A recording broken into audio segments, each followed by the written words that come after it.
name is Danny M. and my co-host, Nikki. And today we have special guests. Nikki, would you like to introduce them? Yes, today we have some great special guests with us today. We have Chef Tim and his beautiful wife, Miss Kim Mehne. Am I pronouncing the last name? Mehne. Okay, Mehne. They are here with us. Chef Tim has his own show called Cooking with Jazz. Cooking Up Jazz with Cooking Chef Up Tim. Jazz with Chef Tim. And they are both here with us today to talk about their amazing nonprofit organization called Dinner is Possible. I met Chef Tim and he told me about his organization. I thought this was a great organization and I felt like the listeners of Sisters Talk and Grade A Media needed to hear about. And so I definitely want to let you guys take the floor and go ahead and just tell our listening audience just a little bit about this organization. Like I said, I thought it was a phenomenal organization. So if you want to tell, go ahead and start it off. Well, first of all, thank you for having us. And let me say, the studio was amazing. I keep saying something about your studio because I'm just blown away. Yes. We started Dinner is Possible. It's healthy alternative cooking and life mentoring back in 2006. We started working with middle school age kids in the heart of Third Ward, Houston, which is one of what people would call a more challenged community. And we started working with these kids right out of middle school on Mondays. And we just started cooking with them, and then we realized that we had an opportunity to teach them healthy alternative cooking. So taking things like our first class was smothered pork chops, collard greens, and cornbread, and use some healthy alternative ingredients, not all of them, but making some substitutions. And the kids would look at them and say, I don't know if we want to have it. It don't look like Granny's, you know. Or they say, Chef Tim, that flour's bad. How do you know? Do you taste it? It's brown, you know. So because it was whole wheat flour. Yes. And you know, a funny thing happens. You know, they're hungry. They probably had some crummy meal or no meal at all, or some chips at school. And when you start sautéing turkey bacon in canola oil instead of regular bacon in grease, and then you start adding some other ingredients, you know, if it smells like greens and it looks like greens, it must be like greens, and I'm hungry. Yes. And so that's how the whole program started back in 2006. And then a few years later, we were invited to a youth motivational speaking conference in Las Vegas, and I had to get up as the spokesperson for Dinner is Possible, and so Kim and I came out with Think Out of the Can, because so many people on food assistance, which is a lot now. Yeah, well, especially now with the COVID situation, you know, they don't know anything other than opening up a can of corn, dumping it in a pot, and cooking it. And so we teach them things like you drain the corn, you rinse the corn to get that metallic flavor out, and just some, you know, add some baking soda to it, roasting the vegetables, because even when you're around cooking all the time, you're dealing with food, we don't think of canned goods as regular food. You're right, yeah. You think of a canned good as it's this foreign object. Yeah. So just, you know, trying to teach people how to, you know, take potatoes and rinse them, and now you make potato salad, whatever you want with it from the canned goods. So. Yeah, because you think if it comes out of the can, like, well, can it still taste right? It's amazing, and we have to thank Pastor Luther Walker of Covenant of Faith United Methodist Church down in southeast Houston, because he made a donation to the radio station that I'm a DJ on, KTSU Radio, and then he called up and he said, how are you guys weathering the storm with COVID? And we said, you know, God is good, and we have really only one client we cook for a week, but you know, he's providing. And he said, what can we do for you? Wow. And Kim jumped all over it and said, oh, we need to record this program. We've had 3 people approach us with, hey, you know, we really like the idea, but we need some funding. And I hope today that my message is that we should all just be out there doing something positive, and don't worry about where the funding is going to come from, because we know that God's in control, and He's watching, and He's going to provide at that right moment. So that was the thing. I said, we need a place to film this. And so Pastor Luther's like, come on down. All right. You know, he was videoing his Sunday church message on Saturday, And so his audio and video people, they came in after his message and then started setting up. And the first couple of episodes, you know, like anything else, a little rough around the edges. Yeah. But we have a system now, and for all you listeners out there, I got to tell you, you know, first of all, I might be kicked out of the official chef club of the universe by saying that today's secret ingredients are Spam and canned potatoes. You know, today's secret ingredients are Vienna sausage and canned mixed vegetables. But our point is, think out of the can, be creative. And if I do a recipe with the canned potatoes and I use taco seasoning, I say, you know, whatever seasoning you have in your pantry, the point of this is use what you have at home. And you know, Nikki, you saw the Spam fries. Yeah, it looked really good. When something's nice and breaded and golden brown and it's got a sauce next to it, you know it's a fry, you're going to eat it. Oh yeah, I'm telling you, it looked like a restaurant. It looked like something I would pick off of a menu. But these were, like you said, Spam fries. Yeah. So, and this is something that if you know, families are having to go to the Houston Food Bank, they're getting a box of food, and what's in that box of food? Some potatoes, some Spam maybe, because these are easy things that people can give to you that are non-perishable foods. And as I said off air, I know myself, I grew up in a home where sometimes we had to go to the Houston Food Bank to get food. Right. So I remember, you know, I wish we would have had something like this so we know what to do with that stuff. Well, and then, you know, the thing is, you don't get to choose. I mean, and I think a lot of people are going to realize that. You know, it's okay for a while when you start this. Yes. And then it's like, oh my gosh, we're getting rice again. Yeah. Oh, we're getting beans again. Yes. What else can I do? Yes. You know what you can do with black beans? This will be crazy for you to guess. You can do black bean brownies. And you can they do are zucchini delicious. brownies. I see now. Yeah, they taste pretty good. Now Yeah. see, Also, you can do black bean burger too. Yeah. well, I know about a Exactly. black bean burger, but brownies. Black I do a bean lot with brownies. black beans. Yes. Are you guys going to, I hear you guys talking a lot about canned goods, but are you going to also show people how to grow vegetables, like in a small little inside garden, you know, like a small container with a little soil? No, I mean, things that's not our area. You know, as We much could as pair with or partner with someone. it's That'd about be great. partnering. I mean, just for a fresher Yeah. Well, way of doing things, because I know, like I mentioned to you guys earlier, I was a part of this event yesterday with Beyond Fostering. Shout out to that organization. They're also a nonprofit who they help feed the children during the summertime and throughout the year, and they actually partner with the Houston Food Bank.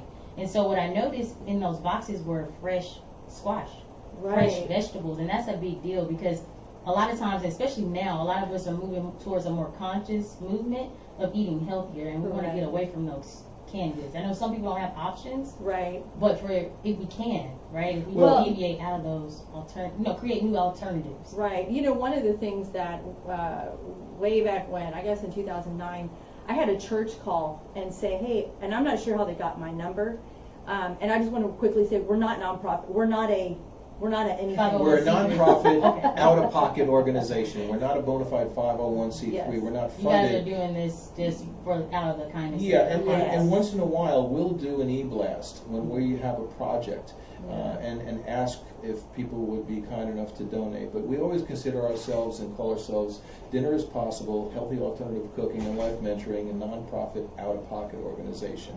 Which we really hope will start to change because the need for what we do is so huge. And let me just jump on what you asked about, the gardening. So I go to KTSU Radio on Texas Southern University's campus, and I always pass a really outstanding urban garden right there on Blodgett.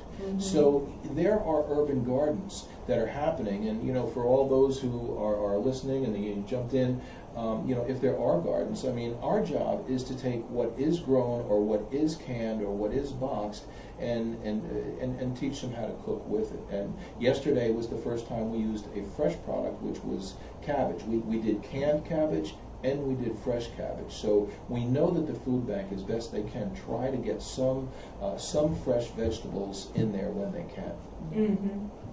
Yeah, and I had a church call in 2009 about, can you come pick up this food? And when I went over to the church, I didn't really know what I was to expect.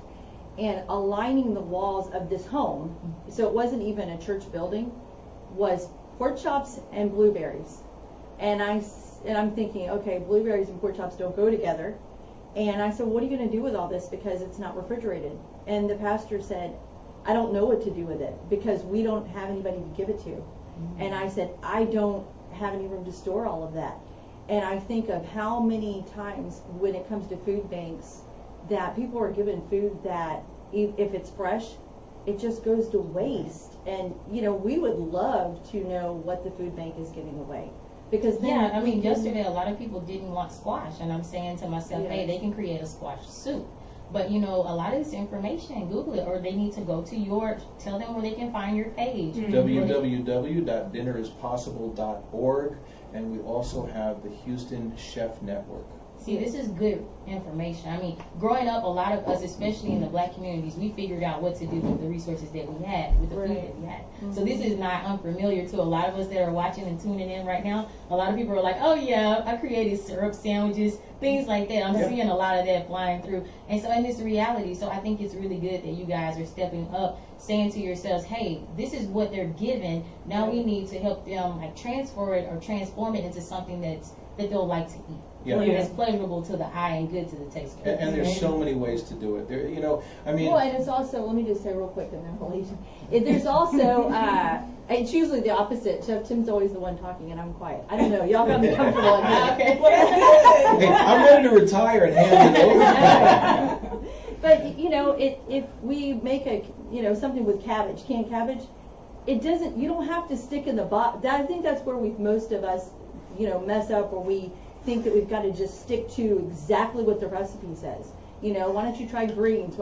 I have discovered a lot doing this program, just going and looking at the grocery shelves and seeing what's out there. There's a lot of things out there that you could, change. A lot of people aren't versatile when it comes to just combining foods and trying new things. When it comes to food, you know how everybody has their own little talent. So somebody may be great at going out gardening, for instance, right? They can they can grow anything that you give them a seed for, right? But when it comes to actually putting the meal together, they have no idea. And my daughter used to say, "Mom, I'm not a trier." And we're like, you're not a trier.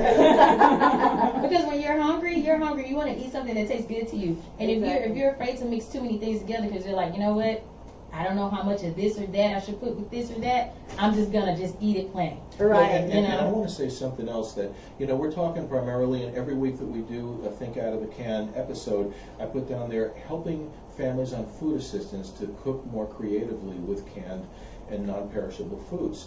But we all remember March 12th, 13th, 14th, that first Thursday, Friday, Saturday, when everybody flipped out and everybody went to the grocery store and you couldn't buy a can of beans. Because let's face it, when they say disaster, the first thing you do is you get non-perishable foods, not fresh stuff. And so this is as important to those of you who are blessed enough not to be on food assistance, that you have all these canned goods that, now that the grocery stores are stocked up a little more, you say, I can't eat that, canned corn. I'm going to get, fresh corn or whatever. And so we want you to do this, whether you're on food assistance or whether you just bought a ton of the canned goods because you thought you were going to have to hunker down forever. If you're not going to cook it, then pay it forward. Pass it on to your neighbors. Bring it to a food bank. Bring it to a church that has a food pantry. Don't let it sit. But I'm also going to reach out and say to you, try to be creative with it, because you never know the next time that something like this might happen. Or you can help somebody who is distraught and doesn't know what to do with this food. Well, and also, this is really honestly how this all came about. I was helping one of the students that we mentor. I went into his house and went in the kitchen, and I saw this 40-gallon bucket of canned goods, and they were hungry. And I said, what is all this food? And the mom said, oh, well, that's canned food. We don't eat that. And I started looking in the canned food, and it wasn't like it was just squash and pork. It was like corn and green beans. And I said, I know you don't eat it, but I know you need food and you're hungry. And, she's like, but that's just not our thing. So that's when, as well as I was volunteering at Ryan Middle School in 3rd Ward. And I went into their supply room, 2 big, huge boxes. Huge boxes of canned goods. And it was their Backpack Buddy Club program that they would send kids home on a Friday with 3 weekend meals for 4. Yeah, yeah. And a lot of the kids, they either were a little embarrassed, which is kind of, Yeah. kind of ridiculous because, communities are, birds of a feather type thing. Either they were a little embarrassed to get the backpack to bring home, or they were like, oh man, these backpacks are too heavy, I don't want to bring them home. Yeah. Even though, in Third Ward, I mean, James Ryan Middle School is right around the corner. But, and that closet, as Kim said. Yeah, and when I went to Tim, I said, oh my gosh, these kids they're hungry and they're not even taking this food home. And I said, can you create recipes so that I can take them back? This is before I became a chef, I guess. Can you create some recipes so I can take them back to the kids, and then I'll challenge them. I'll give them a challenge of, what can you make with your family this weekend? I want you to go to the grocery store and find the weirdest thing on the shelf, just to get them in the mode of moving around. And do you know those kids started taking the food home and started cooking with their family? Well, and That's the other cool. thing is, we did if you go on to Dinner is Possible's website or Dinner is Possible's Facebook page, and I think it's under media, it says cooking challenge. And we did an Iron Chef. We called it Ryan Chef. And one of the ladies that was a teacher there, she went to U of H, University of Houston, for media. So she put the thing together like a professional video. And these middle school age kids, 6th and 7th graders, took canned chicken and ramen noodles and this and that, and they made these dinners just like Food Network, just like Iron Chef. And we told them they also had to verbally present. And a lot of these kids that wanted to kind of talk real casual and all that, like that, they presented, they articulated. It was These are kids that make like F's in school, and they're like standing up there. They don't want to get in front of the class. They were standing up there presenting to the principal. Tim and I were just blown away that they just embraced the moment. If you Or let them what know, they had. Yes. With all these kids, I mean, when I was a chef in stadiums, I was an executive chef in various stadiums, empowering the staff, even though they never had any responsibility other than, grill 1,000 chicken breasts or whatever, but the responsibility of, this is your responsibility to make sure this party happens. When I would empower them, mostly because I needed people that could run parties or be responsible for the prep, because I was running stadiums. I couldn't be everywhere. And I would always tell people, or say to them, how many of them do you think came back to me and said they couldn't do it? None. Zero. Nada. And that's when we took that same technique and principles into middle school. And, once you empower somebody, they take off like a bird, like they spread their wings. So let me ask you, why have you guys ever considered making this official and making it a 501? It's me. If you want to know the truth. I've seen so many, and this is not to knock any nonprofits out there, but for us, I wanted my focus to be on the kids. And I thought, if I become nonprofit, my idea was, if I could teach them business skills and I can empower them to start businesses, then as they created businesses, it would be that we would just get a percentage and help them start their business, and then it would become theirs. But then that would be a full for-profit vehicle. And we've never had it to where we haven't had this think out of the can going in this direction. It's been going in a different direction. There's a ton of stuff on the internet. We just don't have it all organized yet. So that's kind of the reason why I wanted to focus on the kids, and I didn't want to just have money coming in so that we paid overhead on lights, phone. We have to hire another person to work in the office to answer the phone. I didn't want to have having a board of directors. That type of overhead and responsibility at this point, right? Right. Yeah, that's a lot. Right. And also, a lot of times I've noticed, even with churches, sometimes they're out there marketing, so they've got to have a marketing team, and it's not focused on the kids. And I said, I just want to focus on the students. So somehow bridging this gap between being for-profit, helping them start businesses, helping to get entrepreneurship going, which fits into what's going on right now. I mean, that is the answer. Empowering people. Empowering people and making them feel like they are in control of their own destiny. And I think that what we do, what Tim and I do, it's magical. I can't explain it. Sometimes I'm just blown away that the kids respond the way they do, and they finally feel like somebody believes in me, and they step up to the plate and become new people. You know, one And you thing. told me. Oh, go ahead. One thing is, you know, we in the healthy alternative cooking portion of Dinner is Possible. You know, hey, I like chili cheese Fritos. They're my favorite snack in the whole universe. You know, and I'll have me some Takis. You know, but we're trying to teach them that there are healthy alternatives to everything, and so we made pita chips. Actually, the first pita chips I ever made were in '96 when I was an executive chef at the Olympics in Atlanta. I didn't even know what a pita chip was, but you know, the overall executive chefs that make them. So we said, look, we're going to make these pita chips so that this way you have a healthy alternative snack. What do you want? You want a little bit of salt flavor and crunch. And so we used, you know, a salt substitute. Anyway, the kids called it I Need a Pita. I need a pita. And they started doing this little rap thing. I need a pita. It was the coolest thing. These twins, Alvin and Calvin, they started doing this boom, boom, boom, I need a pita. Well, guess what? Kim entered the HEB Quest for Texas Best contest a few years ago, and we became finalists in that.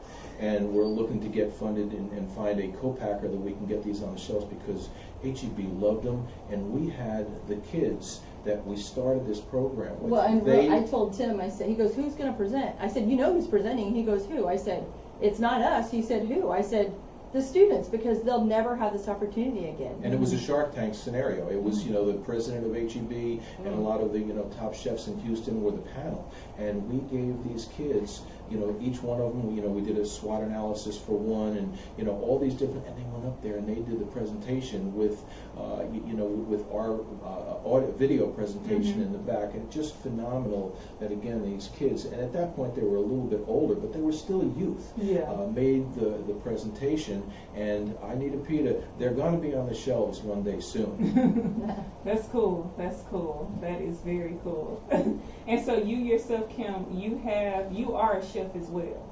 I am Tim's assistant, and then he keeps pushing me to like cook. So I guess I'm now an official chef. She is the best. I always say that Emerald and Bobby Flay and Gordon Ramsay, their sous chefs couldn't hold a candle to how Kim is in the kitchen. I mean that, you know. And we travel. We do a lot of cooking together. But you know, she's just an outstanding sous chef. But she's the main cook at our house, and she is good. Well, have you ever cooked outside of the state of Texas? Yes, yeah. I've worked in Hawaii and Mexico and Ireland. Never Vegas, Las Vegas? No, well, we did. We brought our Dinner is Possible program to an elementary school, Whitney Elementary, which 86% of the elementary school kids were homeless. So we did our program there. We also did it to the junior league, the Kids Cafe program, the same week that we were invited to the youth motivational speaking conference. and you know what it feels like to go into the casino and see people just putting money in slot machines, and you know what you've just done, and the kids are like, oh, that was the most amazing ramen noodles and Vienna sausage and the most amazing dessert. The kids were just so grateful that we cooked dessert with canned peaches and cereal. Oh, wow. That was it. And I'm thinking that's delicious to you. It was, but just to think you just make it's so easy to make an impact on people. Oh man, it is. It's so sad that we make this so hard. Mm-hmm. That's true. You know, we always say that, you know, the three things that we give and everyone needs is time, love, and attention. And these kids, and we always say that these kids, I mean, our first generation of youth that were part of Dinner is Possible are now in their early to mid 20s with kids of their own, and we're still in contact with them and they with us. But you know, we always knew that we gave them time, love, and attention. You know, and once you give that to anyone, and they know that you're real, you're golden. Yeah, that means a lot. Yeah. And like you say, you never know. It could be the simplest thing that can make an impact on someone, and it changes their life forever. You never know. So can you give us the YouTube station again? We want to announce that, you know, throughout the show, the YouTube channel where people can go on and see creative recipes. Think Out of the Can with Chef Tim. Okay. and they can go on there. YouTube, just put that in the YouTube. Think Out of the Can with Chef Tim. We just finished episode 5. We do them weekly on Saturdays. And thank you very much. A big shout out to the Covenant of Faith United Methodist Church on Fuquay, right off of Telephone Road. Thank you so much. And Pastor Booley. Luther. And Booley, you're the man. And Claude, the audio man. Booley's been videoing, and so one week he said, "So what do you think?" And the next week he put some music to it. And the next week he puts, I mean, his creativity is just going above and beyond. Because it's been because beautiful. they bought into it. They realize that we're helping their congregation and beyond. Because I think his page or YouTube is Booley TV. He said he's getting like thousands of viewers and people asking, saying, "I didn't know you could get canned cabbage," and so this. I didn't know you could get canned chicken until you guys said it. Oh, really? I've never heard of that in my life. Wow. Canned chicken. I don't really eat canned foods. You know what? I'm going to bring some canned foods in here, and then I'll let you say. But I know that there are tons of people who don't have a choice. Don't get me wrong. I'm just saying I've learned a lot so far. Well, I open up the can myself, so I start making these meals, and I'm opening the can. I'm like, I have to taste this cabbage. Okay. I also didn't know you can make dessert from canned peaches and cereal. When I didn't know about the black beans. I was going with that. Somebody. So I had that dish from a friend from she's from Brazil, and she's a vegan. So she took that approach, and I was like, yeah, why not? It looks good. It tastes good too. Yeah. Yeah, it really was. I'm not just saying that. I know I feel like a good black bean burger. So yeah. Well, with the ramen noodles, and this is no dissing the ramen company or whatever, but I've always called that seasoning packet, and I did in yesterday's episode. It's heart attack in a pack. Oh yeah. And so you use a tiny bit. It's okay to use a tiny bit, and then you use other flavor agents, and that's what we try to convey. These videos are like 7 minutes, something like that. Pin it right there. I have to interject. It's something that we don't know, especially as black people. I'm going to stare at this camera. We do not put enough water in the noodle, in the bowl when we're preparing the noodles. We put just a little bit because we want to intensify the flavors. But that's a lot of sodium. Pay attention and read the ingredients on the back. Okay, keep going. It's those kind of things that we convey in these, somewhat brief videos. Is everybody's got some kind of spice, some kind of seasoning in their pantry. Everybody's got, some kind of, whether it's a little bit of salsa. When I teach cooking class, and I did for years and years publicly, maybe every quarter, one of my classes was clean out the fridge. It's a clean out the fridge class. So there were no recipes. It was, I bet everybody has about that much mustard in a jar, and use it because there's only that much left, and that much ketchup, or that much this and that much that. And you can be creative by mixing things. Hey, you taste it. If it doesn't taste good, big deal. You just waste an ounce, 2 ounces of some kind of item that's in your fridge or whatever. And so we keep telling them, just use what you have. Be creative. But the fact of the matter is that this pandemic, when everybody flipped out and took every canned and boxed item off the shelves. And tissue. And tissue. I don't teach them how to cook today. There are plenty of ways to think out of the can, to not just dump it in a pot. You want to rinse out that milky, watery substance. It's not bad for you, but it takes on the canned flavor, that metallic flavor. So we give them basic ideas like that, basic techniques, and then say, open up your pantry. Use what you got. Everybody has some creative juices in them, even if it's not because I'm a chef. I do this as a person who has a home and has these different items in his home, in our home. And there's been plenty of times when we, say, hey, Kim, we don't really got that much to eat. And I will tell you, and a shout out to my beautiful daughter Tabitha, years and years ago, when I'd say to her, hey, Tab, she said, Daddy, what do we got, for dinner? And I said, well, we don't really have that much. And years later, she said, some of the best meals I ever tasted was when you said we didn't have much in the pantry. Well, and I when you talk about the ramen noodles in the season packet, Tony's, I love me some Tony Saturated. Oh yeah. I can put that on everything, but I have to think we all can calm myself down. Yes. I think we all can attest to that with Tony Saturated. Well, in my family, they told me I don't use enough seasonings. So this year I have been upping my seasoning abilities. It's not that I don't know how, it's just that I don't know. I guess because when I was younger, I took care of my grandmother. She was diabetic. Yeah. She was much older. She was in her 90s, right? So I had to make sure that I watched her salt intake, sugar intake. So I was very meticulous and very careful. So even I guess it kind of just poured into my adulthood. But my husband brought it to my attention because he's from Jamaica and he wasn't having that. He was just like, "Where's the seasoning on this stuff?" You know. So now I put more, but it's a pet peeve of mine. I just have to watch that. But a lot of people are free. They want more. And you season it and they want more. Well, There's two I know things. people like that too. The two things I want to say. First, I want to do a big shout out to my son James. James is a full-grown man.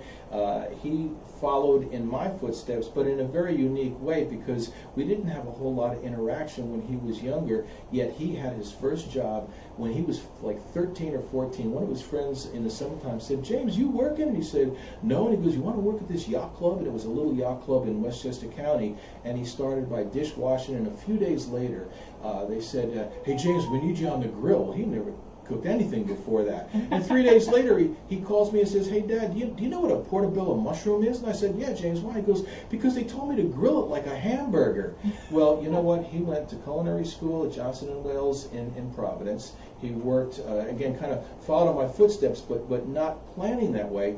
He went up to Fenway Park and worked there for 7.5 years with the Red Sox. Then he went to Kansas City for both the Kansas City Chiefs football and the Kansas City Royals baseball. And then a couple of years ago, he was the executive chef of Super Bowl up in Minnesota. Wow. And I got to tell you something, and I've said this to him, I see your food, and I see what your generation of stadium chefs are doing now. I said, man, I'm glad I was like a foundation before you guys landed because they have taken it to another level. And they go with, local, they go with, healthier, more variety, and it's cool to know that my generation of chefs in the 90s, were able to take what was always frozen food into the fryer, into the stadium, and now those guys, and he's going on to business dining, but those guys now they're just taking it to a new level, but with the same principle, healthier, more fresh, and so on and so forth. And so I just want to do a shout out to him because I know he just checked in also. Well, and I also can say, talking about seasoning, I think it's, what the key to it is, say you're making soup. You don't put, this is the mistake I used to make before Chef Tim assisted me on understanding. You don't put the seasoning in at the end and put it where it's floating on top, because that's what I used to do. Yeah. You put it in at the beginning and you saute it. And with the onion and carrots or whatever you're doing. I know now. But this was years ago. But I'm just saying there's different ways, because some people listening may not know that kind of thing, or they may not know, they probably don't do it simply. Taking the dried seasoning and crushing them up in your fingers and even sprinkling that in, because it releases the the aromatics in there. And I think some people don't, because you don't sit around thinking like, how can I make this taste better? You're like, I'm just hungry and I want to eat. That's what I was saying earlier. A lot of people just want what tastes good right now. They're not going to put much thought into it. And the fact of the matter is that when you say, your family or other people want more flavor, what's the first thing that they add? Salt. Yeah. There's so many other ways. I donated my time to MD Anderson for years. The third Monday of the month, they had a program teaching those who were in there for their treatments.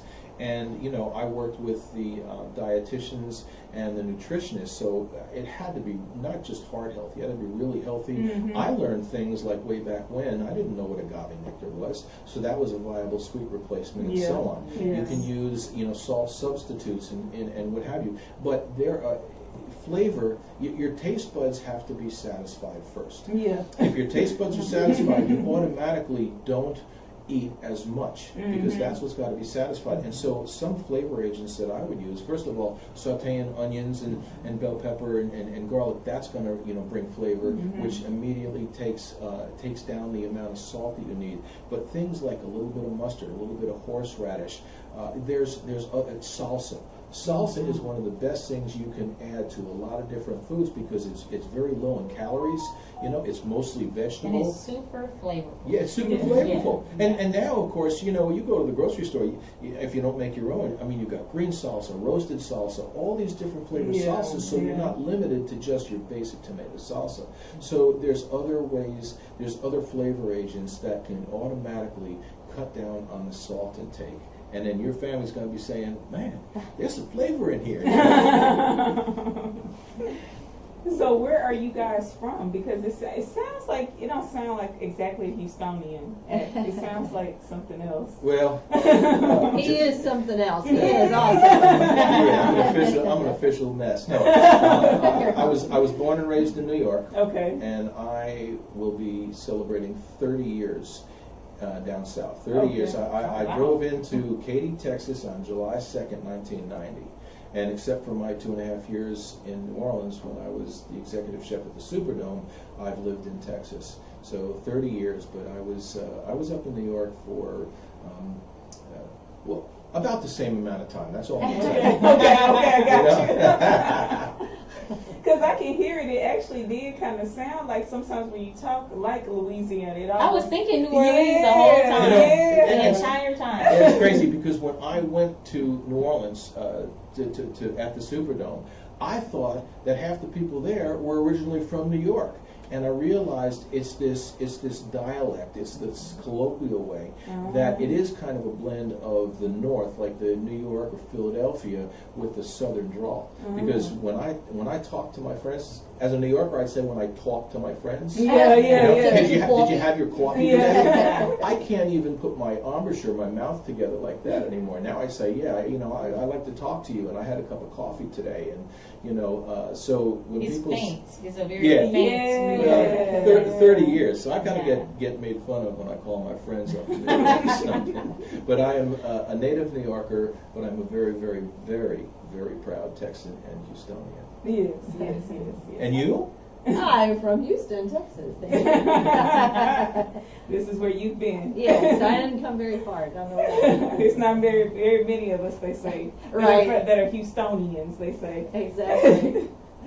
So I definitely also too want to talk a little bit also even about your show that you do on KTSU, because I do feel like it's a very unique show, because in the show we're cooking it up. We're getting some good jazz as well as getting some good recipes as well. So my show on KTSU Radio, it's 90.9 FM, and you can either download the KTSU app by texting app to 713-313-4354, or you can go onto the ktsuradio.com website and access Listen Live. Now, I'm on the air Monday, Tuesday, Wednesday evenings from 6 p.m. to 10 p.m. Central Time. My show is called Cooking Up Jazz with Chef Tim. And you also have a Facebook. And I have a Facebook page, which is Cooking Up Jazz or DJ Chef Tim, Cooking Up Jazz. And it's pretty unique. I love jazz. I was actually a music major in college. I didn't go to cooking school or hotel restaurant management school or anything. And I love jazz. Every Tuesday I have the Tuesday Tribute, which I feature either an artist, an album, or some theme where I spend time studying and getting my information together. So it's a music and information program starting at 7 p.m. And I start at the 20 of the hour, 6:20, I open up the mic and introduce myself and say good evening, and then I have this day in jazz history. I give 3 or 4 bullet points of historical things that happened in the jazz world. And like I said, Tuesdays, the Tuesday Tribute starts after 7 p.m. and I do give recipes. Every once in a while I miss a day where I don't put a recipe out there, but I do always put it on my Facebook page, which is DJ Chef Tim or hashtag Cooking Up Jazz.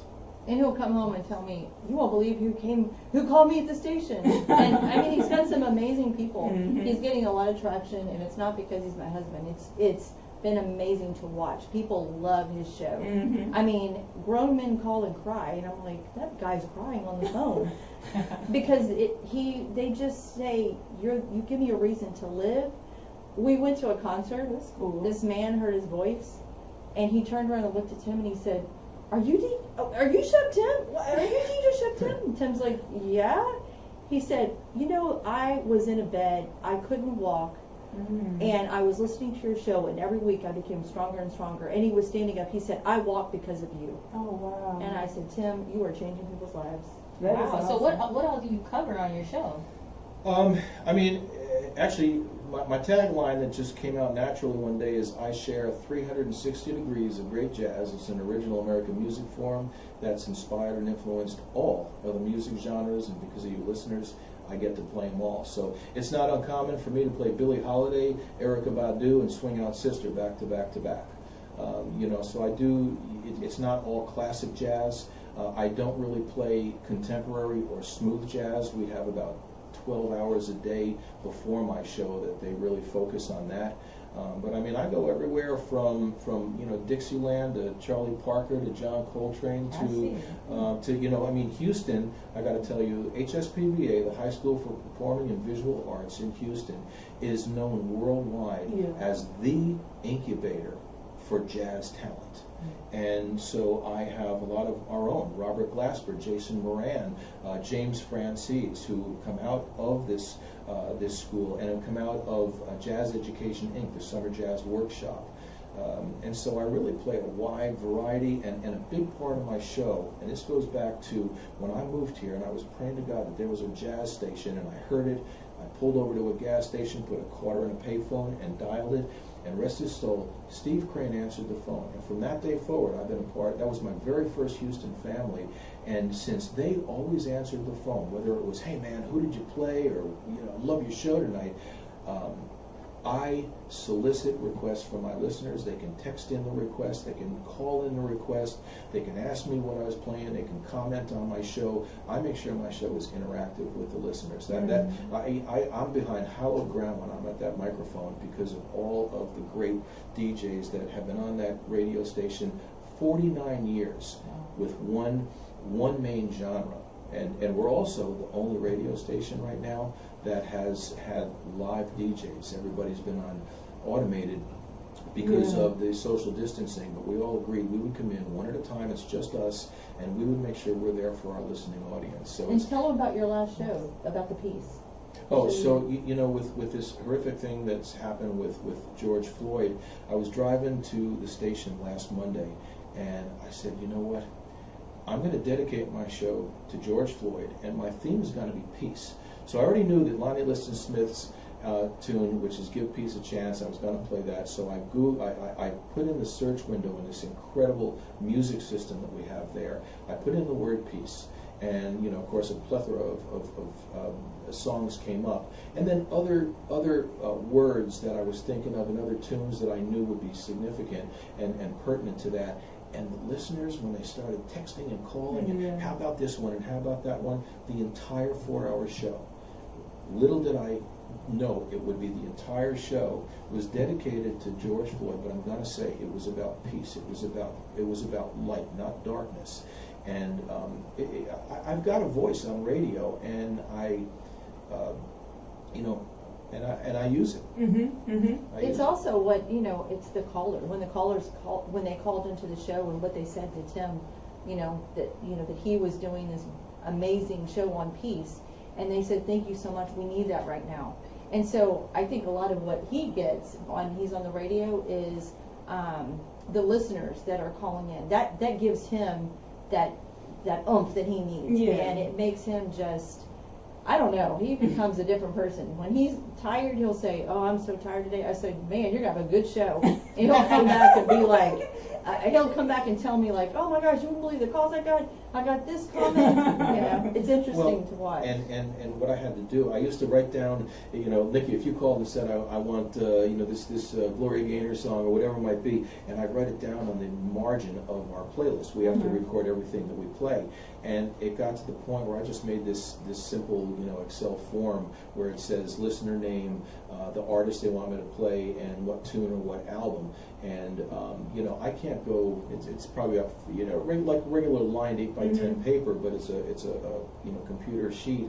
And I mean, thank God I did it, because it's the only way that I can keep track. And I don't like to wait 30 minutes to play somebody's request. I really like to get it in there, squeeze it in there, and that's why my Monday and Wednesday programs, I never plan them. I just let it rip. I start with my theme song, which is Seeing Beyond the Obvious by Sonny Fortune, and then I just kind of roll with how I feel, and then the listeners start to participate, and it is very interactive. I always say that, you guys are as good DJs as me. I just happen to be behind the microphone. There we go. And one of the things that I love doing, I'll be out at different stores and I'll call Tim and say, I just met this cashier, and the cashier will be standing there looking at me, because I'll say, what do you want to hear on the radio? And they'll say, I don't know. And I'm saying, just tell me. Why are you asking me? I said, I'm going to call my husband. He's at KTSU. Really? Yeah, what song do you want to hear? And they are just, you change people's lives, because I'm calling Tim saying, I have Mary here, and she wants to hear this song. And Tim's like, okay, well, tell Mary, hold on a minute. And so I stand at the store with the show on, and Tim's announcing their here's a shout out to the West Chase Blood Center, Nikki, and and they're working really hard, and they're beaming. They're like, I'm thinking, wow, I just changed somebody's life, but I didn't really do anything. But it's this conduit that Tim and I have, and such a beautiful thing that, like I said again, go out there and do something. And that's the little thing I can do. I'm not on radio, but I can easily call Tim and say, hey, do this. Well, but I think we can all do something. And it's great, because you used to have to be within earshot of any radio station, and now with radio apps and satellite and World Wide Web, I mean, I know that I have listeners in China. I know I have listeners in California. Just like any restaurant or any business, you have to go and see what is the competition doing and so on. And so, other than KTSU, our favorite radio station is in Paris, France. TSF Jazz. And it comes in like they're broadcasting down the street. So the beauty of it is that the voice and the music and the history information that I give, and what people tell me is the passion, my personality comes across the radio waves, is I love it. I've been doing it for almost 4 years now, and when people say, I told them I went to music school, and they say, well, you still playing music? And I say, yeah, I still play music. I play everybody's music. Yep. That is pretty cool. Yeah. And it's something about music that, especially, I know in times like this for sure, music can just, fill you with so many different emotions. It can help take you away. And it helps bring unity. It does. Music does a lot for us all. It's for me, I know personally, it's a great therapy sometimes. It's been called, and in fact, it is the universal language.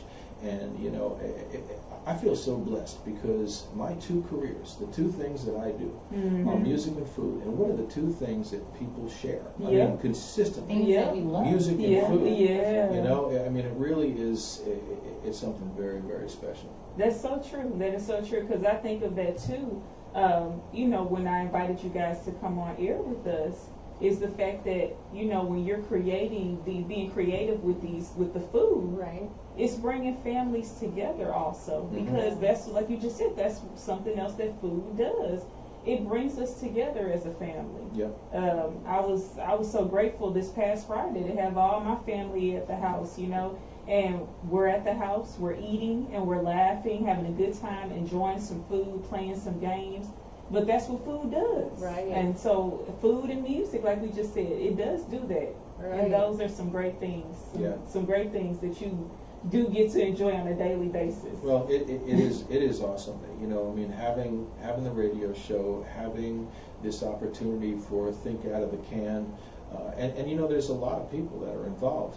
That's the whole thing. Is not, we're not getting paid for any of this, nor are the people that are the vehicle to help us. KTSU is a member-supported college radio station. It doesn't mean it's tiny. We really we reach out to a lot of people. So I'm on a community radio station broadcast, and I always say that our community is not just Houston. Our community is worldwide now. And Covenant of Faith may be a relatively small church, but we just got up and we told Pastor Luther and the congregation that was there, we thanked them for this opportunity, and said one of the most beautiful things, probably the most beautiful thing about that church, especially in this day and time, is that they are very interracial and they're very intergenerational. You know, and these are the things that we, the Bible says that what the enemy means for evil, God means for good. Yeah. And there was no doubt in my mind and Kim's mind that when this happened, we knew that, whether you want to use the cliche, through adversity come good things, good is going to come out of this. Yeah. There's going to be some culling through, there's going to be some collating, restaurants are going by the wayside, different businesses, we get that. But just like a forest fire, they always say that it grows more full after they come up from the ashes. And we believe that that's what this whole time is, if you have a positive outlook and you do whatever you can. And all of you out there, everybody can do something. There's somebody out there that you can mentor, whether it's your profession, whether it's your passion, your hobby. So mentoring is huge. And I close my show, let me just say this. I close my show by saying, thank you for tuning in. I'll be back tomorrow at 6 p.m. Good night, God bless you, and remember, go out there and make someone smile. And that came from my dad years and years ago when I asked him in the grocery store, you talked to that lady, the cashier, I was like 8 or 9, and I said, do you know her? He said, no. I said, well, why do you always talk to her? And he said, always make them smile. And so I closed my show, good night, God bless you, and remember, go out there and make someone smile. And that smile may be the one that somebody got that day. That's true. That's true. That is so true. I know I've talked a lot, Danielle. Did you? No. Did you have any? I want everybody to get this message. I think it's beautiful, honestly. Yeah, it goes back to, like, I know the Yolanda Adams morning show, which also airs on 90.9. That's what they say, hug somebody, love somebody, and maybe the only hug they get today. Right. And so it's the truth. You never know what that, like you said earlier, what we take as simple could be doing for the next person. Well, buying somebody a cup of coffee, buying someone's groceries. When somebody's behind me and I feel in my spirit to buy someone their groceries, I don't look and say like, okay, $5, I glance over and I say, you know what? I'm just going to do this for them. Yeah. Or if I have change, if I have $2.30, I just say, give this to the next person in line. And at first it was kind of weird when I did it, because I was like, are they going to like it? Are they going to appreciate it? Are they going to be mad at me? Are they going to say, who do you think I am? And I just stopped worrying. I said, you know what? That's for them to figure out. And sometimes I have people that are like, no. And I said, well, then give it to the next person. Exactly. I don't want it. That's the blessing I'm giving you. But, it doesn't have to be money. And I think that's where we mess up. It's not about, I've got to tithe 10%. I don't know how much I tithe. I can almost guarantee we tithe way more, because I don't keep up with it. I just do for people. Well, it may not be going into the church basket, say, and we're churchgoers. Don't I don't want the audience to think we're not dissing tithing, but again, especially in this day and age, and they've said it for centuries. Time is the most valuable thing that you can give to somebody, and so whether we go and we buy groceries for this Think Out of the Can weekly video, or the other day I went into the kolache factory and there was a guy sitting out there. He didn't ask for money. He had a little cup or whatever, and I just felt led to buy him a kolache. And the lady said, "Would you like something to drink with that?" And I said no, because I was just going to bring it home. We were prepping for a dinner we had to cater, and so I figured let's just grab a quick one. And we had coffee at home. And then she was ready to ring me up, and I said no. When I have a kolache, I'm going to have a kolache and a drink. So I went in and I got an apple juice. I'm not trying to pat myself in the back. It's not about that. But I realized, and when I gave it to this man, he looked up at me and said, thank you, God bless you. And I got into my car and I started crying, because I'm thinking about, here we are with these uprisings and what happened to George Floyd and COVID and all these things put into this, quote, like negative melting pot. And I didn't get, and they were almost like tears of joy, not because I did something nice for this guy or I wanted to be rich. The Bible says that don't tell the left hand what the right hand is doing, for your only reward's going to be here on earth and not in the kingdom. So it's not about that. But it really hit me that in this time where there's so much strife and all this, that, and the other thing, that was just a simple act of kindness. you know? Well, it's weird because Tim and I were going into a bagel shop, and I'll do it often. I'll say, "Do you have $1?" And Tim's like, "Well, what are you gonna do?" And I'll say, "Just do you have $1?"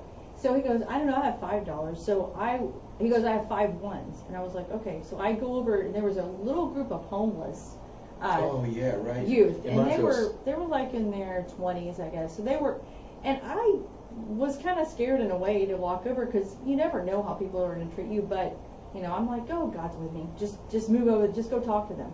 Because I thought, what if no one who stops to talk to them? Yeah. No one. Yeah. So I walked over. I said, "I want to give each of you $1." So the one guy got up, and he goes, "Will you take this $1?" And I wasn't sure what he was going to do. He goes, "Will you take this $1 and hand it to that person laying on the ground?" I was like, "Oh, sure." Now the person's sleeping, so I wasn't sure what was happening here. He said, "I'm making this video, and I'm making a video of kindness." This is a homeless person. They were all homeless sitting in this Kindness. little alleyway. Kindness in Houston, and he said, "I want you to be on my kindness video." This means homeless. He's not doing anything. We had Tim and I had this long conversation with them, not about how did you get here, not about just being real people. Yeah. It was life changing for me Yeah. because I thought I would have never, if I could have just went on, but I decided to stop and just talk to them. Yeah. And it was so amazing. And I thought, how many homeless people have so much to give? And then one of them came up and said, "Can you help me start a business? Because I don't know how to start a business." Remember, I he don't was an know." artist. Yeah, and he started showing us his artwork. And I thought, why are you not selling your artwork? What are we doing as a Yeah. society? Like, Yeah. why are you on a sidewalk? Yeah, it's so much deeper than that. It could be a list of things, from mental health Yeah. illnesses to just Yeah. lack of funding in certain Yep. departments and areas that should support our Marines and veterans that come back to nothing. Right. You know what I mean? He could have been someone who served in the military. You just never know. He Well, I'll could tell have- you what, we were homeless for 10 months in Yes. 2013. We, God woke me up one day and said, you're going to be working full-time with youth, and just be patient, stop your catering company. Well, we ended up becoming full-time, what they call teaching parents, or foster parents at Boys and Girls Country of Houston out in Hockley. And just various things happened, and we had to stand up for what we believed, with what was going on there.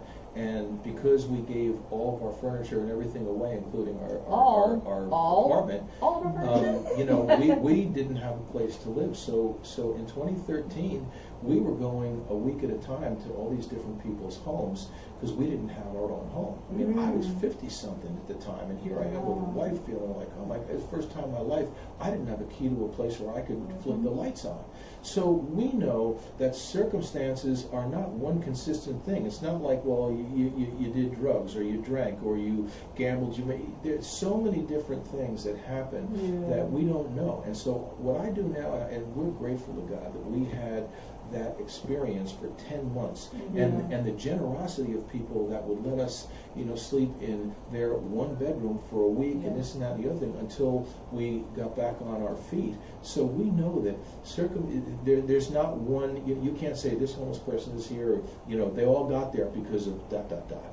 And so we have a great passion and compassion for the homeless. So when I drive to KTSU, and I drive down this one road in particular where there's quite a few homeless, there's one thing I can do. I can say, Lord, I pray for the homeless. I know that you got them in your hands. I don't know why they got, where they are, but I do know that while we were homeless, you were grateful, and we never had to sleep outdoors. And we can appreciate that there's a lot of different ways that people become homeless. And it helps us be able to do our mentoring, whether it's youth or teens or young adults now, because we just you go through these different situations in your lives, and again it grows you. Yeah, and sometimes God's shaking up your world because you won't make that choice. Yeah. So He's like, oh, guess Yeah. what? You're losing that, and what you gonna do now? And every time we went into somebody's home, I can say we were a blessing. We would clean their refrigerator, we would clean their kitchen. They would come in, I cleaned my aunt's house. She would say, my house is cleaner now than before. You know, because that's what I can do. Mm-hmm. And I try to look at what can I do. I don't look at what I can't do. I think I mentioned that on the show one time, how it's important that we barter our services. Yeah. And it's interesting that you guys bring up homelessness, because I did some research last year when I was doing something with my own nonprofit organization. I just wanted to see the number of homeless people, and I was surprised to see in Dallas area, it was more homeless teenagers and children than there were adults. And I'm like, how is that? But you think about the people who are having these kids and they don't have a place to stay. Right. One person, we're not even talking about a couple, a man and a wife, or a man and a woman. We're talking about just one woman with 5 kids. Right. So that's 5 homeless children to just one family. Yeah. So I like what you said earlier when you stated that it's not just one thing, and I think that's something that we should keep in the back of our minds. You know, maybe it's not money that you can offer, but maybe it's just a conversation. Yeah. And maybe that conversation may be a vote of advice that they can use that will make them a millionaire tomorrow. No doubt. We don't know. No, But right. we need to take the time and have that level of compassion,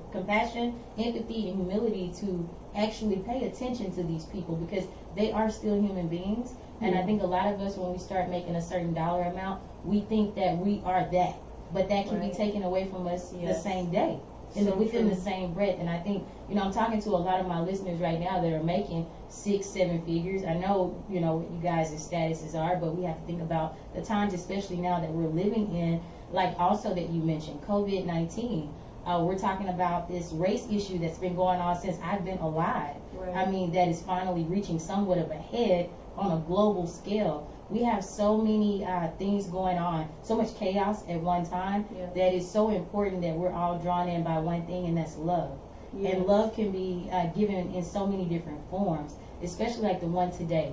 How you guys are explaining to us how people can use the existing resources that they have and create a meal that everybody in their family can enjoy, and even elevate it and make it a healthier, you know, option or food choice for that evening or for the next day. Or you know how sometimes, you know, you have single parents who are working 12-hour shifts each day of the week. They barely see their kids. And I think that it's important that when you have your oldest that's about 12 years old or plus, you teach them how to, you guys, they can look at you guys now on Facebook, on your website and everything, and find nice dishes that they can create on their own, fun dishes that the kids can enjoy. You know, I really think, and I thank you, Nikki, for inviting them today. This is crucial. This is crucial, especially during this time. Well, and think about this link. It has nothing to do with money. It has nothing to do with money. I'm a Commit for Life blood donor. I would come in. I've been at West Chase Blood Center for years. And Miss Hattie was, you know, I love Miss Hattie. She listens to my show. So I walk in with a mask on, and there's Nikki, and she goes, "Hey, I'm glad to see you. I listen to your show." You know, with these masks, you can't even recognize people. But you recognize me. So it's not about money. I'm donating my blood to help other people. Okay, and then you tell me about, you know, you listen to the show, and I happen to have mentioned, you know, the what we're doing in the canned goods, you know, how that dialogue happened. So there's no money transferred in blood donation. There's no money transferred in think out of the can. There's no money transferred when I get on radio and I do what I do there. So, you know, my skills or talents or whatever are music and food. I get to share both of those. They're the two things that people share no matter where you are. And there hasn't been a penny. This is not about money. Wow. In fact, one of the things that money has never worked with when we've done things, right, Tim? I mean, it's not worked when it comes to mentoring the youth. We tried to pay them, and then their families put their hand out and said, "When are they gonna get paid?" And I thought, when we take them on catering jobs, we're empowering the students so that they understand how money is, how you use money.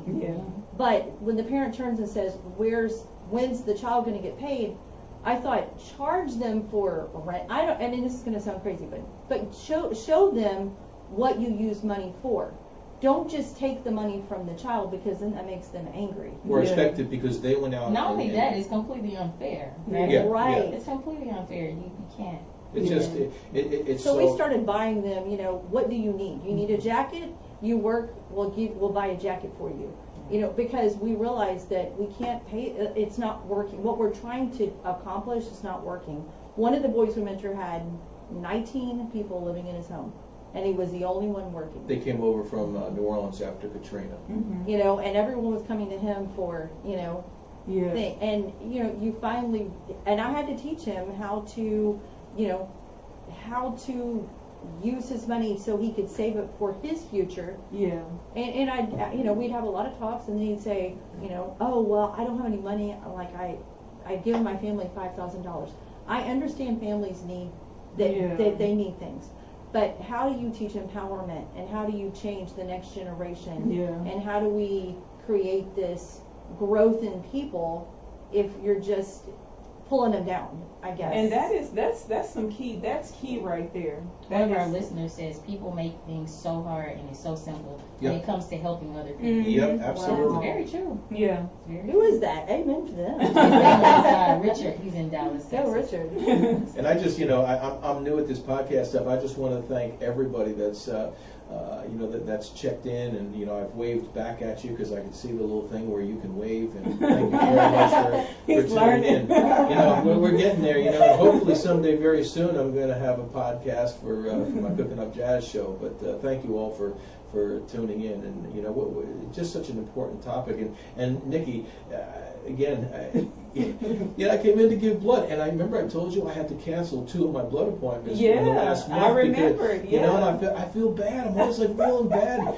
But you know what? God's plan was that was the day I had to come in, because maybe the other ones you had been off or something. You're right. And because you made a comment, and it's so awesome how these things, and I know overly stated as it is, how organic things can be. But like you said, people make it difficult, and it's not difficult. Yeah.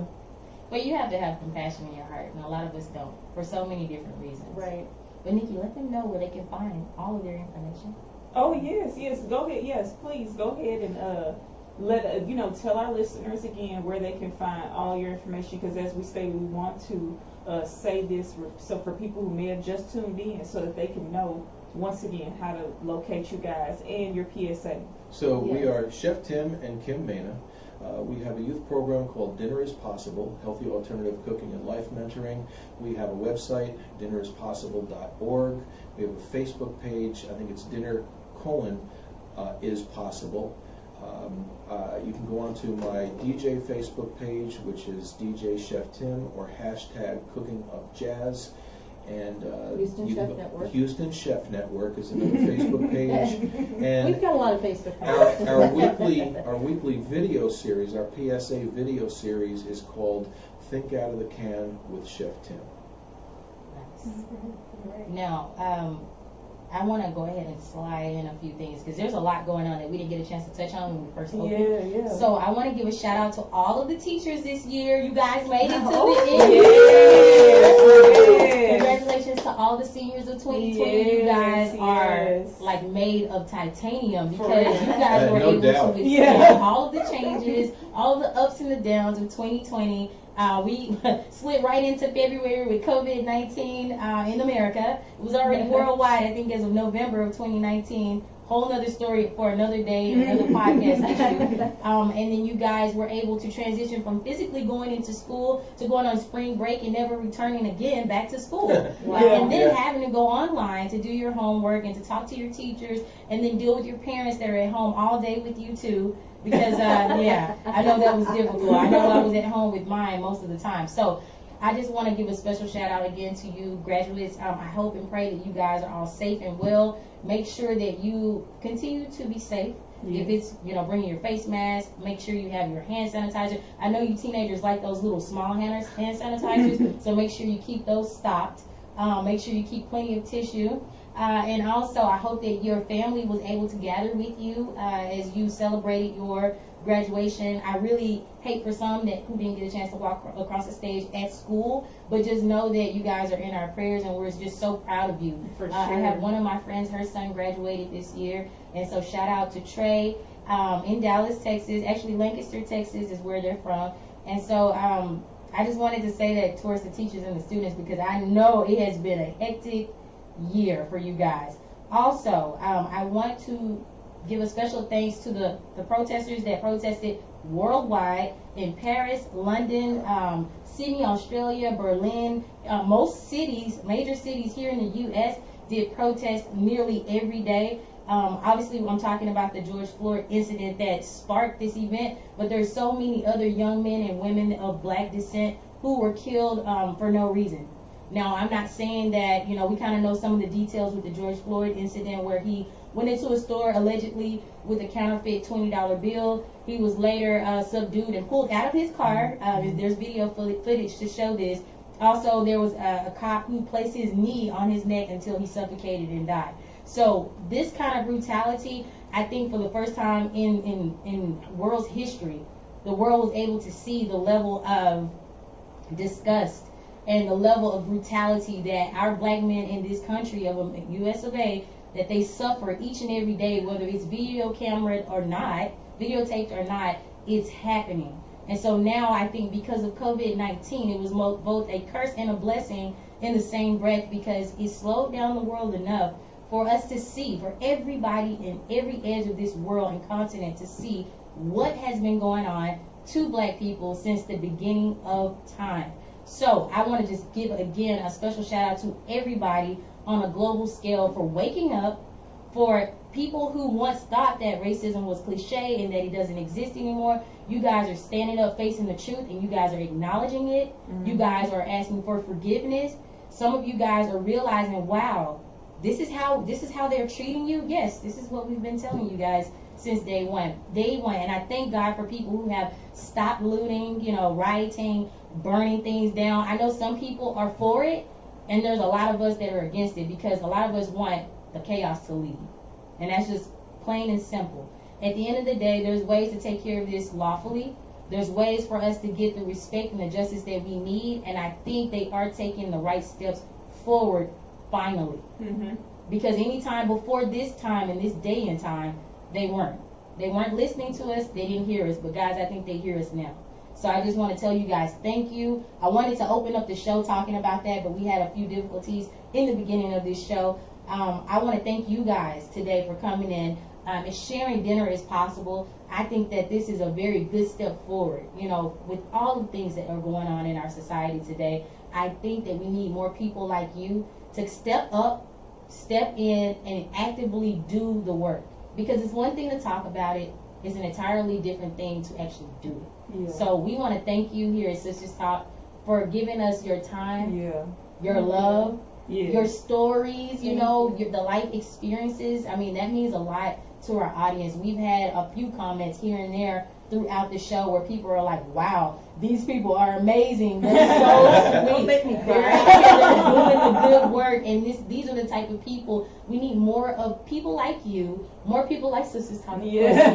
More people like Grade A Radio. They're giving us this platform. So shout out to Grade A Radio for always being supportive to the Sisters Talk podcast. We appreciate you guys for stepping in, taking all the time out of your day to be so transparent, to be so honest, and to also be so proactive in our communities, in the black communities. You know what I mean? That says a lot. And we want to thank you. You guys are setting a great example. Not good, but a great example for the rest of America to see, because you're showing everybody that we're not 3/5 human.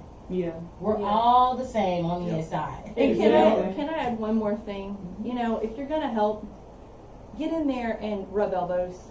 Because I don't care what race you are. If you stand on the outside and you throw money at something, whether you're in the community or you're in Washington or you're in the local city government, you need to get in there and know what the people, what they need in their community. Because if you don't get in there and talk to the people and you realize what is missing.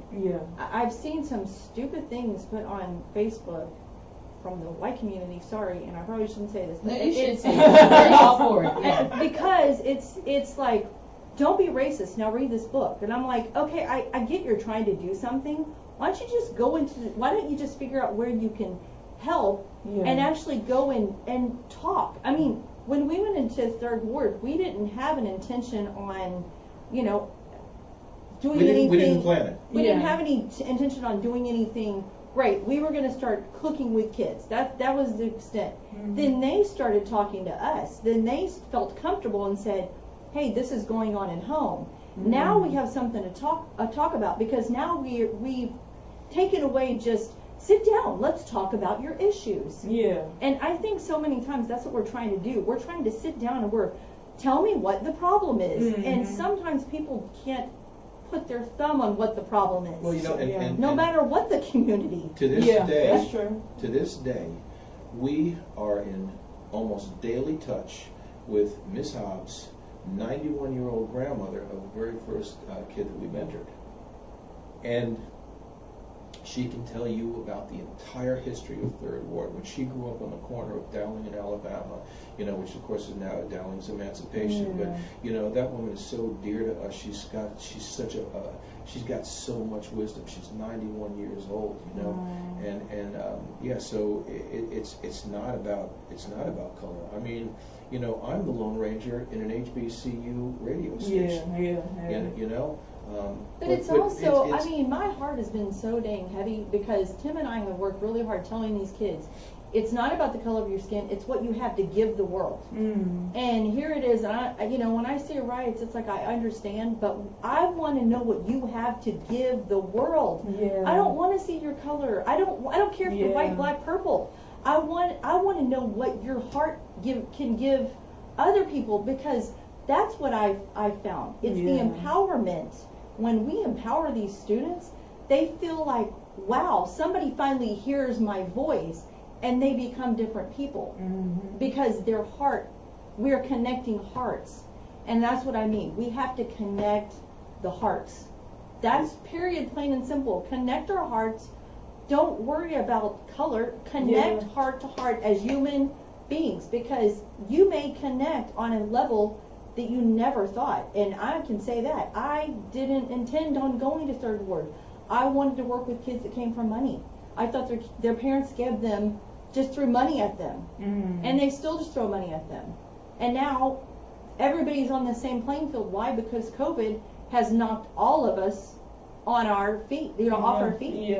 Well, and I want to say, sorry, for just those of get you, passionate. Well, for those no, of you, and I appreciate your honesty too. We appreciate the passion, and we appreciate the honesty. We definitely appreciate it. Robert Smith is known as the wealthiest black man in America. Not African American man, just you know, he's known as the wealthy. You know, is there a difference? You know, what do you call this at? I say that specifically because yesterday I was curious. What did Robert Smith have to say? Has he said anything about the George Floyd situation?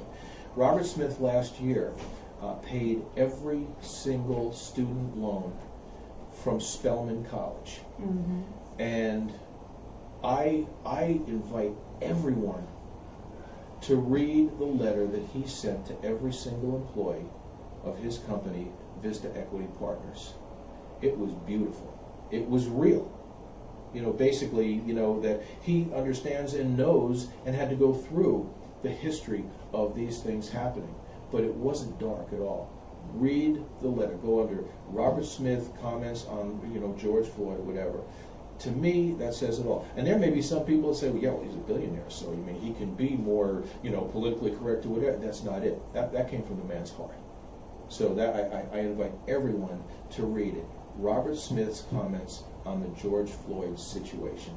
It just unbelievable. And the way he closed it, you know, you have a greeting and a salutation in letters. Well, they used to. They don't really do much anymore. And his salutation, I forget, I think it was like, you know, with love. Anyway, it was, I mean, it was really heartfelt. And that's the complexion that everybody needs to take. Not just what has happened with George Floyd and let's move forward with this. Just everything. Absolutely. Yeah. I agree. Yeah, definitely. Also, let me say one more thing before I forget. No, you good. Yesterday was hot. It was amazing. Gosh, it was memorable. I was invited to attend a, what do you want to call it, nonprofit organization event where there's a company or an organization, called Beyond Fostering Inc. Right here in Houston, Texas. We were all the way on the north side of Houston, boxing up or pulling out huge boxes and loading up cars for like 3 hours straight. Some people have been out there since 8 o'clock. I arrived at 11 a.m. that day. We were nonstop. I want to say shout out to Collaborating Voices. They're a nonprofit organization ran by Kathy Tatum. I want to say shout out to Beyond Fostering Inc. They are the individuals who made this possible to provide families right now that are in need of foster care, or foster kids, I'm sorry. These are foster parents with their foster children who need food for the summertime. And they're going to be doing this every Saturday from 11 a.m. to 1 p.m. And it's make sure you go to on Facebook, Beyond Fostering Inc. Or you may just see it as Beyond Fostering. I've tagged it on my personal page. Also on the Sisters Talk page, you can find the Sisters Talk page at facebook.com/sisters. That's SISTASCWT. Also, I want to make sure I don't leave anybody out. Oh, shout out to Congresswoman Sheila Jackson. She showed up to the event as well. And so many people that I met. I didn't write a list, guys, so I apologize. But there were so many amazing people at this event yesterday. We all worked together. There were so many nonprofit and for-profit. I represent Sisters Talk, which is a for-profit organization. A lot of people are confused. I am very compassionate. I'm a compassionate individual. I also have a nonprofit organization called Creating Our Community Enrichment Program. So I represented both on yesterday. My entire family was there to help me, to help everyone else to load in all these boxes, guys. There was a lot of food. And this nonprofit, Beyond Fostering Inc., partnered with the Houston Food Bank of Texas. And oh my God, they brought out so much food. They also had fresh vegetables. That surprised me. Like fresh squash, fresh items that I didn't look in the bag because everything was already concealed. But I thought that was pretty cool. It was pretty amazing. And I was so happy to be a part of such a huge movement. This is a big deal. So shout out to the woman who has organized this nonprofit, Beyond Fostering Inc., because I'm sure these kids that are in these foster homes are very appreciative of these opportunities. And what they can do now is go to your Facebook, which Dinner is Possible, to make sure that they're able to manipulate the canned goods that they have. Because there were a lot of canned goods, guys, a lot. As well as Think Out of the Can with Chef Tim, the YouTube, where they can actually see it happen. There you go. Say that one more time, the YouTube. Think Out of the Can with Chef Tim on YouTube.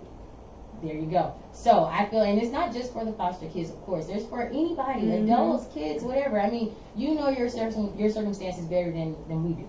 So you just tune in and find the resources that you need, because it's obviously out there, and there's obviously people out here that care. So make sure that you do the work that you need to do to get the information that you need to be happy, to survive, to get through all of this mess that we're going through. Just know that there's still good people out here. It's quite apparent, because you guys are awesome. Yeah. And I just wanted to just share my experience on yesterday, because it was nice. I really thoroughly enjoyed it. I enjoyed meeting the foster children that were inside of these cars.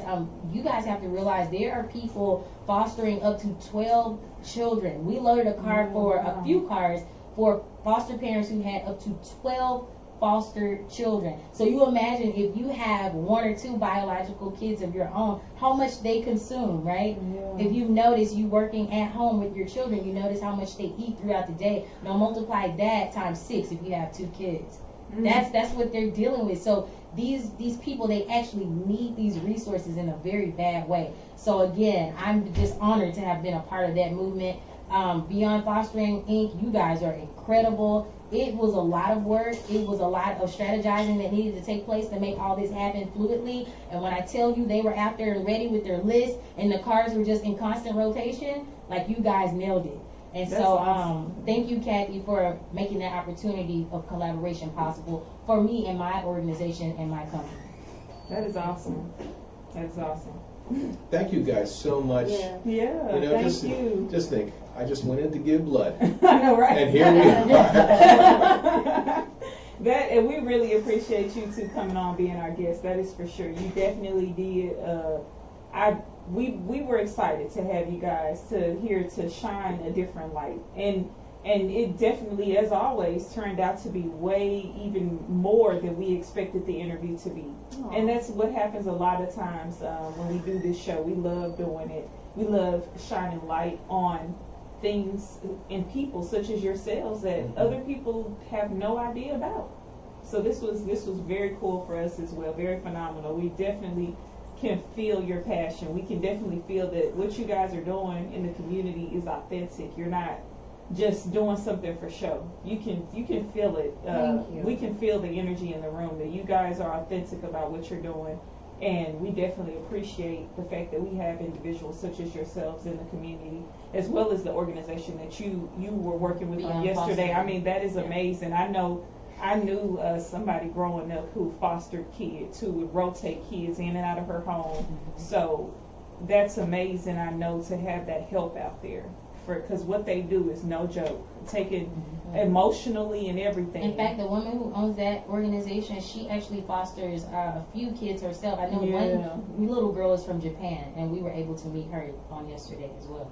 So you just never know what people are going through. So true. If there's any companies that would like to partner with Dinner is Possible or Thinking Out of the Can, please make sure you guys reach out to their page. They have a Facebook page. When you type in dinner, make sure you put a colon there and then is possible. That way it pulls up the page when you search it. That you'll know it's them. So yeah, just make sure you can inbox Sisters Talk and we'll connect you straight to them. We really do appreciate Thank you so much. We've been doing this since 2006, and to say, oh gosh, when are we going to get this thing off the ground, you know? And it's just, it's perfect timing. I mean, I want to cry. It's perfect timing, because there's a lot of people, there's a lot of kids out there that are very, very smart, that we have written off, that we have put in, you know. Not we, but you know, the university. The system has written off, and I mean a system, whether it's school, whether it's church, whether it's whatever it is, that people say, well, you know, they're not that smart. But the thing that Tim and I have learned is that you just give them a little time, love, and attention, and you see them blossom, and they become the people that will change the world. And I truly mean that, because they have the tenacity that we all need in this world. We need those people that'll go to the ends of the earth, that'll you know, that know how to fight.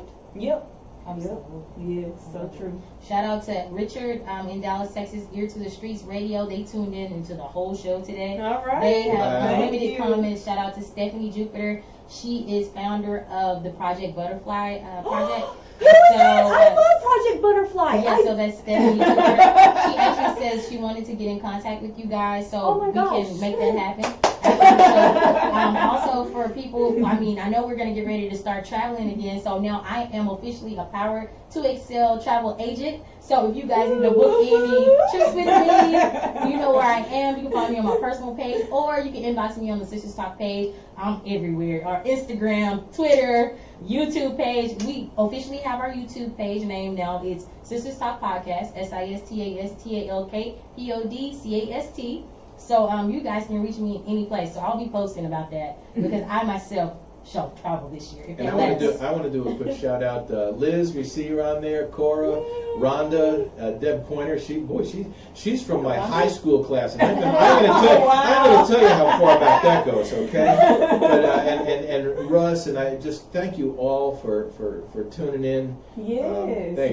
Thank you. Oh, this is such a blessing. I feel so comfortable in here. I mean, y'all are just. Yes, everyone tells us. I don't know what I know, right? There's some vibes in here, positive vibes. Thank you. We need to bring cookies. Oh wait, Nikki's house of cheesecake. How can we forget? I know, yes, and I definitely meant to say that today. Yes, everybody, I know Nikki's House of Cheesecake is open for business. So please be sure to reach out to me for your next dessert, your next event you have. You need something different. I do different types of cheesecakes. I have pecan dream, banana nut pudding. You have all your different types of cheesecakes. There you go, girl. Yes, so please be sure you can look me up on Facebook, Instagram, Nikki's House of Cheesecakes. And as I stated, I am moving forward, doing my best to hit the ground running. So if there is anything you think you can offer my business as a business, if you have boxes that you can label with Nikki's House of Cheesecakes, if you print something, you print up business cards. Sisters Talk, we're about supporting small business. So if you have anything that you believe that you can offer me as a service to help me with my business moving forward, we're business people. I'm about paying you for the service. but I don't know you're out there. I put out something on Facebook yesterday to invite people. Hey, this is what I need. Do you offer this service? So I haven't gotten a wide range of responses. I got some. So I'm telling you guys, reach out to me because God is blessing my business to take off in a mighty way. And before she blows. Exactly. And I need the help. I need the help, and I want to support other small businesses as I am rising to the top. So reach out to me. And that's the way to do it, too. Yeah. We have to support each other. Yeah, definitely. That's what I want to do. Regardless to color, religion, sexual orientation, age, the list goes on. Like, we need to learn how. I've been saying this since we started this podcast. Yeah. We need to learn to work together. Yes. Did COVID wake you up? Or was it George Floyd? I don't know. What else needs to happen next? The killer, what was it? Killer, the oh, yeah. Like then they never reached Houston, thank God. I know, right? But I'm just saying, what else is it going to take for you guys to realize, hello, the universe is speaking, we need to learn how to work together. So I got to tell you that on my show, my theme song I open up with is Seeing Beyond the Obvious by Sonny Fortune. Little did I realize, what that really meant. We've got to see beyond the obvious. And sadly, the obvious has been whatever the media has been bringing on TV. And so I did this thing every other day pretty much, seeing beyond the obvious, and then the next tune I'd play, also by Sonny Fortune, was Awakening.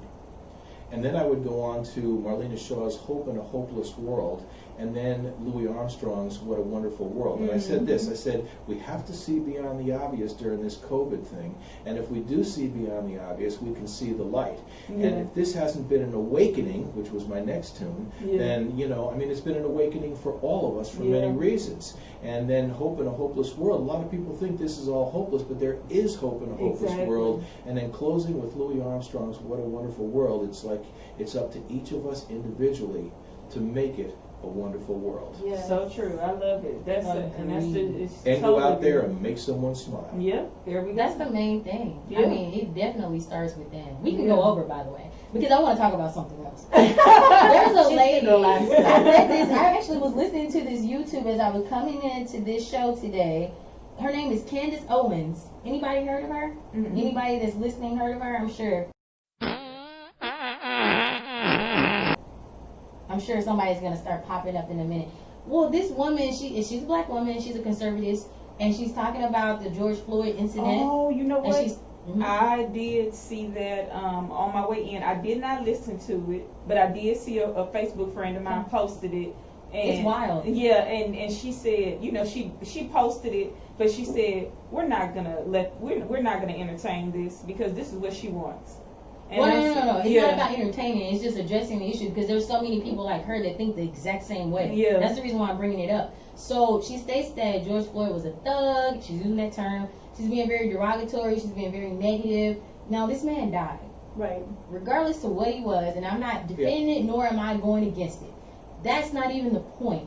And my point in bringing that up is to show her and everyone else that's not the point. Someone died. Yeah. Right. Was it race related? Probably so. 99% of me says that it is. Yeah. Based on where it happened, who it happened by. These two people worked together at one point in time. Yeah. Yeah, Sure, at you a guys club, can- security. Absolutely. Right. For over a year. Yeah. So, come on people. Like, Yeah. for someone of her stature and her status, Candace Owens I'm talking about, Mm-hmm. I would have thought a little bit more of you to think more deeply into the situation and not be so biased on one side or the other. Be compassionate. Be a human being to start with, number one.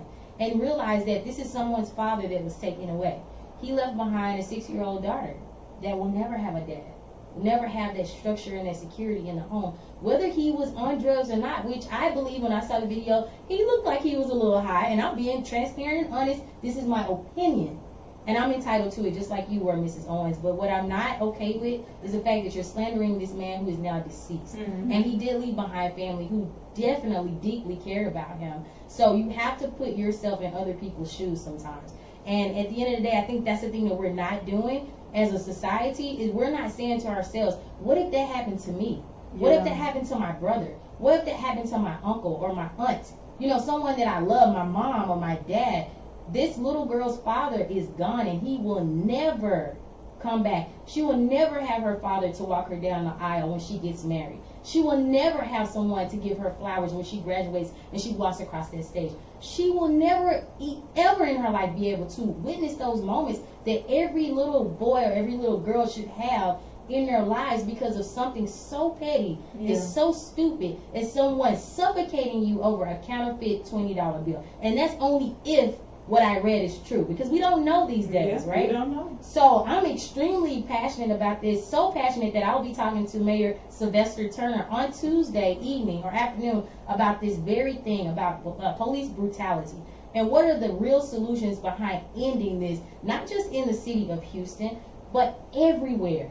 Now that everybody's awake on a global scale, what can we do? And you know, what's going to happen? Can I add one thing? Please step in. If don't stand there and film something. This is the part that I want to make sure that people start doing. You know, I've had people say, you know, well, when I'm told someone that, you know, why did that person sit there and film it? Why didn't they step in? And someone said, well, they would have got arrested. And I said, I'm not going to sit there as a person and watch another person and just sit there and film it. I'm not going to do that. Please, I'm not talking to the millennials, I'm not talking to the 20-year-olds, but let's get off of these phones and start stepping in as people. Let's start stepping in as people. When you see that there's a need, you go out there, and that's the whole topic today. No matter what your talent or skill or passion is, you know. And I want to say a nice shout out. Hey, Brian, man, it's been a lot of years. Brian Mackin and Joanne Backer McGowan, thank you for joining. They're from old school Valhalla, New York. Back a couple years ago, you know. And I'm not saying that, you know, anybody did anything wrong. I'm saying moving forward, since we're talking about moving forward, please, I don't care what age you are, let's remember we're all human, and let's step up and be humans to another human being. Well, you know, they say you see something, say something, and now it's you see something, do something. Right. You know, I mean, you don't have to tackle people, but you do put the phone down and step up and say, this is not right. That's right. Make people accountable. Yes. That's all we ask. Right. That's all we ask. This is all we've ever been asking, is to make people accountable, and we have to be responsible as individuals first. That's where it starts. Right. And if we do that, I think that we can see a change happening.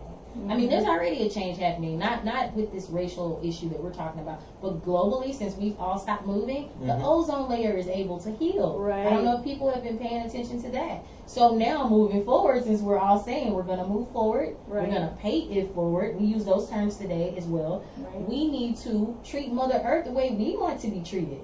Because this is the only place we got for now. Yeah. Unless, you know, the Space Force is going to kick in under Trump, and then they're going to, you know, land us on Mars, and we're going to corrupt that planet too. I don't know. But hopefully moving forward, we learn how to take care of our environment better.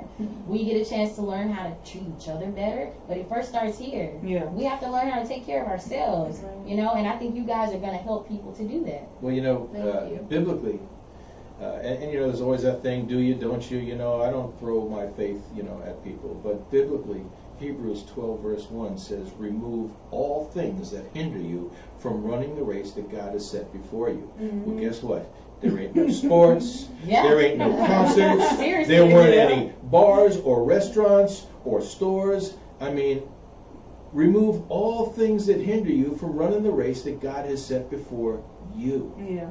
And everything came to a screeching halt. And some people were just, you know, waiting, folding their arms, waiting for this thing to be over. But you know what? Everything was removed, and hopefully a lot of us were out there realizing that we could focus on the race that God set before us. Yeah, Do what you do. Do what you can do. Yeah. That's it. Yeah, exactly. I hope you guys receive this message, all our listeners. I mean, I really do, because, I mean, universe is telling us. Yeah. God is telling us, whoever, because everybody has a different religion, whoever you pray to, meditate to, whomever or whatever that is, they're telling you something. Yeah. It's quite apparent. Yeah, that's it. You know, if it's remove all things that hinder you, you know, from running the race that the higher power sent before you, God, just whatever it is. Everything had to come to a stop, and hopefully the great majority of us will have stopped, looked in the mirror, and said, it's a time for change, and I didn't set the clock. Yeah. Yeah. Yeah. So true. That's a perfect way to end our podcast. Sure is. It sure is. Yeah. So we're gonna have it next week. Next week we will have. Oh, and for those of you, you probably realize that we were supposed to have had a group of ladies on today, and as you can see, we have a different group on. But next week we will have a group of ladies from the Boss Up Network from their show. They're going to come on here, spill the beans a little bit on what they have coming up for this season of their show that they have coming up. And we're just going to get into it and have a good time like we did today. Awesome. Sounds good to me. Yeah. So, as we always say, thank you guys to our listeners that are on Facebook, our YouTubers. Once we upload the video, we want to just make sure you guys share our videos. Make sure you guys share the information that we've given you about this amazing, I was going to say nonprofit, but this amazing company. That's Yeah. what I like amazing that. company. Dinner is Possible. And give me the YouTube again, YouTube link. YouTube is Think Out of the Can with Chef Tim, and our website is dinnerispossible.org. Facebook is is possible. Dinner: is possible. And Houston Chef Network. And Houston Chef Network. Okay, great. So make sure you guys share all of that. I'm going to be sending up the upload on Monday morning before 9 a.m. So you guys will get the link as well, so you guys Cool. can share it with your friends, family, and supporters. Yes. So thank you guys for tuning into the Sisters Talk podcast. You have any last words? Well, I just wanted to close out by asking a question that my pastor posed in church today that I thought was real good, that I posted as well on Facebook. And the question was, are you a risk taker or a security seeker? Ooh. Wow. And I think that's something that I challenge everyone today to dig deep within yourself and ask yourself that question and begin to move forward from whatever that answer is. We'll see you next Sunday. Enjoyed the video you just watched? Make sure you like, subscribe, and turn on those post notifications.